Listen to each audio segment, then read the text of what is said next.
හරි බොයිස් එහෙනම් ඔයාලට සුබ දවසක් කියලා මුලින් ප්‍රාර්ථනා කරනවා. මේ දවස්වල කට්ටියම එන භීෂණෙන් ඉන්නේ ක්‍රිකට් බලා ගන්න විදිහක් නැහැ. ලින්ක් මේ කරතාවේ එනවා Facebook එකෙන් බලන්න විදිහක් නැහැ කියා.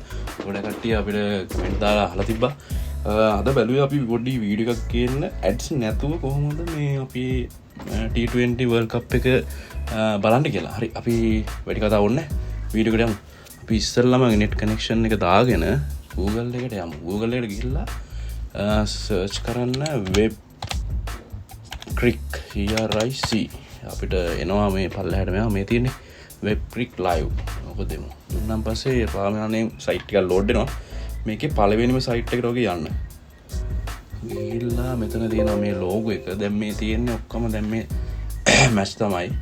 අද තියෙන මැච් තුනක් තියෙනවා. ඒ තුන තමයි මෙතන පෙන්වන්නේ. අද දැන් අපේ ටීම් එකේ මැච් එකකුත් යනවා ලංකාවේ ඔමාන් එකයි. මෙතන පළවෙනියට පෙන්වනවා low quality, medium quality, high quality කියා සෙට් එකක්. දැන් මේ දවස්වල සිග්නල් ප්‍රශ්න තියෙන සමහරක් අයට low quality බලන අයට සාමාන්‍යයෙන් කියන්නේ සිග්නල් අඩු අයට වගේ මේකෙන් බලා ගන්න පුළුවන්. අපි බලමු play වෙයිද කියලා. ඒ කියන්නේ මේක ඇඩ් නෑ. හරි මේ play වෙනවා. මම පොඩ්ඩක් මේක මේ sounds දාන්න නෑ. මොකද copyright එකක්වත් කෙලිත් දන්නේ දන්නවනේ ඉතින්. සී හරි. එතකොට දැන් මේ match එක live යන ගමන් තියෙන ads මුකුත් නැහැ.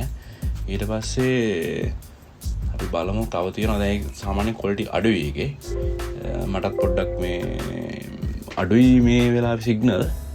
මෙතන තියෙනවා Star Sport, Sky Sport. මෙන්න මේ Star Sport එක ගොඩක් වෙලාවට මේ හින්දියෙන් වගේ යන්නේ. Sky Sport එකේ නම් අවුලක් නැහැ. මේ ගොඩක්ම මේ හොඳට මේ හොඳ quality එකක් එක්කම හොඳ commentary එකක් එක්කම English commentary තියෙන්නේ. ඒකින්ද අපිට ප්‍රශ්නයක් වෙන්නේ නැහැ. මේ බලමු හොඳට තියෙනවා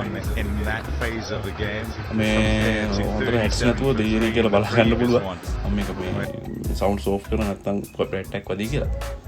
හරි ඒ වගේම කියන්න ඕනේ දැන් මේක අපි බැක් කරන් පස්සේ දැන් මෙතන පුළුවන් මේ අපිට කලින් ගියපු මේ previous match එකමත් බලා ගන්න පුළුවන්. අතන මාර වටනවා මේ site එක මේ මොකද මේ ගොඩක්ම මේ ad නෑ. දැන් මේ කොහෙන්වත් හරියට YouTube එකකවත් දෙන්නේ නෑ. මේ හැම වෙලේම Facebook එකත් මොන කරදරේ link මේ කරතායි කියනවා ad එනවා. හරි කරදරයක් නිදාසේ බලන්නේ මේකෙන් ඇත්තටම මේ live HD බලන්න පුළුවන්. මේ මෙතන මේ previous match තියෙන්නේ අපිට බලන්න පුළුවන් මේ තියෙන series end match end ඒ වගේ මේ මෙතන low quality අරන් මොන කැමති quality එකකින් signal තියෙනවා දාලා ඔයාලා previous match එකක් වුණත් දෙයිනේ කියලා බලා ගන්න පුළුවන්. මාර වටිනවා මේක save කරගන්න මේ ඇත්තටම වටිනවා. මේ ඔයාලගේ මේ Google හරි Android හරි මොනවා TV එකේ තියෙනවා TV එකේ search කරලා මේ site එකෙන් බලන්න පුළුවන්. මමත් බලන්නේ මේ දවස්වල එහෙම මාරම වටිනවා site එක මේ ads නැතුව හොඳ HD විදිහට බලා ගන්න පුළුවන්. එහෙනම් කට්ටියම enjoy කරමු. අලුතින් වීඩියෝ එකකින් හමු. එහෙනම් ඔයාලට සුබ දවසක්.